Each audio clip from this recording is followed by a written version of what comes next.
امروز 13 آذر ساعت 6:28. من ساعت 5:30 وقت اذان بود.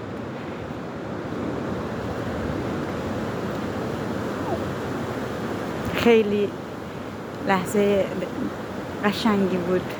صدای اذان شنیدم، تو مسیر راه اومدم پیاده روی، بعد اومدم رسیدم به دریا که دلم نیومد فیلم نگیرم، شما هم نبینین صدای موجهای دریا رو. چقدر قشنگ میرقصن کشتی‌های ناز، کشتی آقای ماهیگیر، کلبه‌های خوشگل، یه ساحل زیبا، هم طلوع خورشید. یکم اینجا بشینم،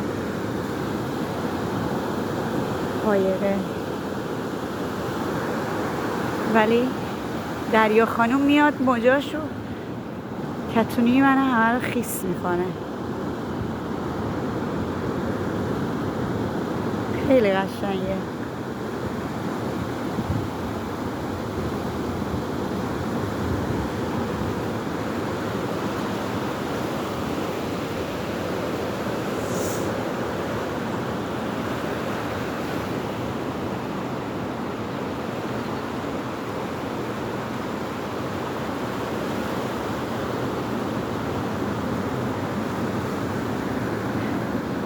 امیدوارم روز خیلی خوبی داشته باشین، شاد، تو هم با سلامتی، دلی خوش.